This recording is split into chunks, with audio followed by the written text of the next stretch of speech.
and Marvin Gaye. But also I've got my special guest, so we're going to just check that he is there. CL, are you on the air? Hello. How is the audio? Are we good? Yes, I can hear you. Can you hear me okay? Yes, I can. Beautiful. Turn you up a little bit. Okay. CL, I'm so honoured, so happy to have you back on the show. And I really just want you to, before we get started, can you just share a little bit about yourself and your background? Yeah, so my name is CL Brown. I am a Jamaican born. I've been living in the United States for about close to 30 years now. Come from a pretty big family. I have a lot of siblings. I have a daughter. I'm a father. Professionally, I work in IT, but along the way I discovered poetry and writing, and I fell in love with that somewhere around 2007. And I've been writing ever since. I've thus far published 3 poetry books, and I'm currently working on the 4th, which I'm excited about. And I'm a pretty easygoing person. I love music. I love to dance. I love social settings, but I also love and adore alone time and solitude. Yeah. Thank you very much for that. And you just mentioned you're on your 4th book. So, wow, CL, you have to tell people what drives you, what keeps you going and motivated and to write, because 4 books is phenomenal. So yeah, what drives you? I think it's just the love of the craft. I tell people often that for me, writing it's like breathing. It's not something that I think about. It's not something that is laborious. It's something that I'm passionate about, but it's so simple for me to just express myself. And I think one of my motivations though is just to add something to the world, because when I was younger and maybe in my mid-20s, I thought about my life, and I thought about what it is that I wanted to do before I leave this world, and I thought and I wanted to add something special to the world before I left. At the time I wasn't writing, so I wasn't sure what it is I was going to do. And then I discovered the writing maybe a few years afterwards. And so my primary motive right now is just to add something beautiful into the world. I know, art is something that is very special to a lot of people. Art is very liberating, it's very eye-opening, it's very soulful. And so it's just that, it's just to say something beautiful, just to say something profound and to touch lives. So that is my main driving force. But as far as the why, it's not monetary. I have a pretty good career. So it's just purely the love of the craft and understanding that what I have is a gift, and when you are given a gift, it's not for you to hold on to it for yourself, but it's for you to share it. So just trying to walk in purpose. That's beautiful. You're living your purpose. You're sharing your dharma. This is something you do to give back to the world. And certainly, poetry, especially around love, not just love of, romantic love, but love of nature, love of, growing your soul and living your purpose as you are. Those are really important things. It's really important for people to, because there's so much noise out there, isn't there, CL, that sometimes, people forget what's important. We get so tied into the urgency of life. And what I'm hearing from you is that, it's very important to get back to the real, the authenticity. And, do you want to just tell just kind of give us an idea of what your books are about, if you don't mind sharing, and maybe just telling us about each of them or the new one. That would be interesting to know, what that's about. So so the central vein in my books and my poetry in general, my writing in general, because I write other things besides just poetry, but Mm-hmm. the central theme is love Mm-hmm. and spirituality and understanding that this creation is one creation. So when you talk about the nature and my love for nature, you will definitely see and feel that in my writing, whether it's through metaphors or whatever the case might be. But certainly love, matters of the heart breaks, falling in love, being in love, death, So it's some of my poetry. Some of them, if you depending on how you look at it, you might think it's dark, but it's really our reality, Mm-hmm. because we are complete beings. We love, we feel pain, we Mm-hmm. feel loss, we feel joy, we feel strength, we feel discouraged, we feel encouraged, and so I think my writing kind of go through all the different facets of what it means to be a human being, Yeah. But definitely love is that central theme, Mm-hmm. and like I said, not just romantic love, but love of self and love of the higher being, God, Mm. and understanding that love of creation, love of the animals and the trees, and understanding the importance of all of these things in our lives. Yeah, very much so. And I love that you mention it, the all, everything about the human being that makes us unique and makes this journey so special.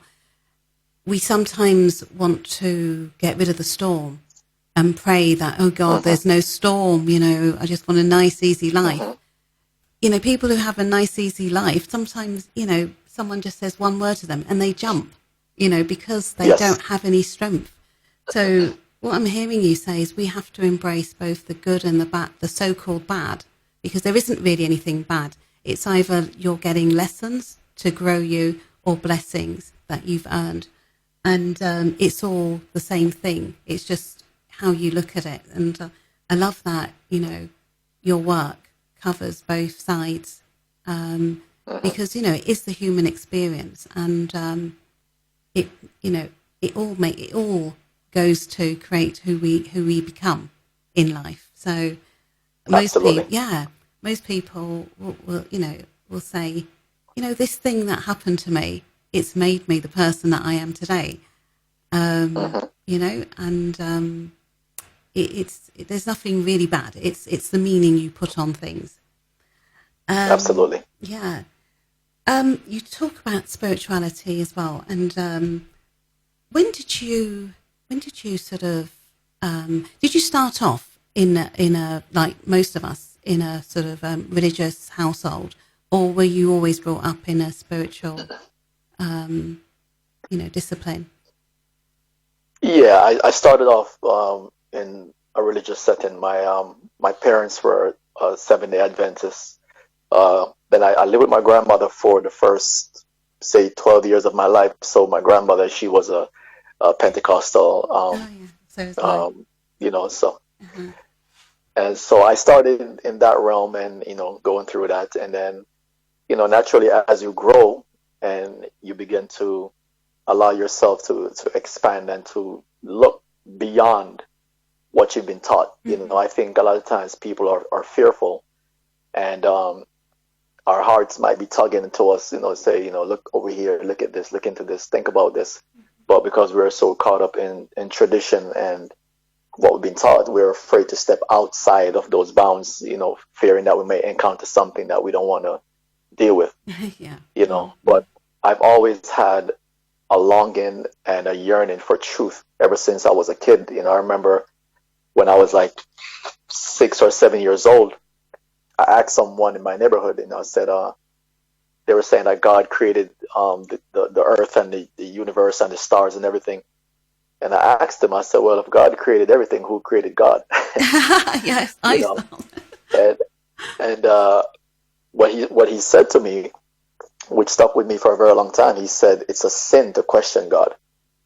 And so being a 6 or 7 year old, he drove fear inside of me. And so for many years, I would ask the question within myself, in my mind, but I wouldn't verbalize it because I didn't want to sin. And, but as you grow older, you realize that, the human mind is so amazing and so massive, and the creator gave us this mind to explore his creation. It's, if you think about an artist, right?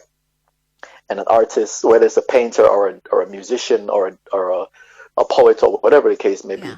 the artist creates this piece of art, and they want you to discover the art. They want you to go inside the art and see what the intricacies of the art, right? You rarely find an artist that wants to sit down and explain to you everything about the piece. And even if they did that, you're going to find that you're going to see things in the art piece that they never saw. Yeah. Like, people read my poems and they see things and they feel things that I didn't see or feel, so it becomes a sharing. So in the same matter, I view God, our creator, as an artist.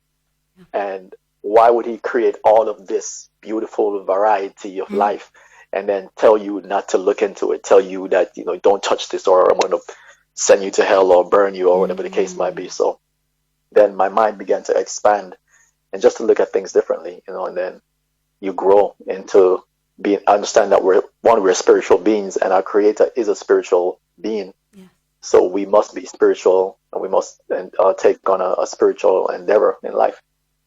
Yeah, absolutely. I mean, when we talk about ourselves being a human being, we don't question, what is that? What is the being aspect? People say things like, oh, I'm only human. And I'm like, what about the fact that you're a human being?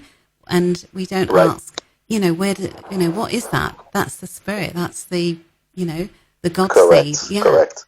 And I think people are, there's that saying that people are not scared of their failures. They're scared of their greatness. They're scared to look within and see, that true, authentic self that is, much greater than this little body can ever, contain. But, I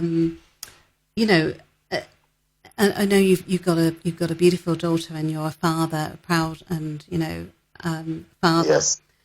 How do you, doing what you do, writing and writing at that level where you go into your soul and bring out all these beautiful lyrics, and how important do you feel writing and poetry is for children?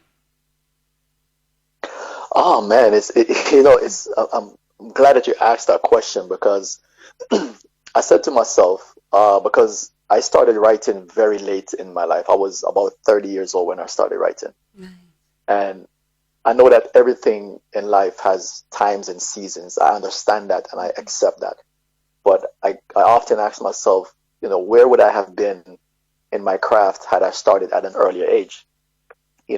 And thinking, what if someone had seen in me when I was 5 or when I was 10 or 15 and seeing this and pull that out of me more, And so I've been thinking about a few things. I've been thinking about writing children's books. I've been asked by a few people to write children's books.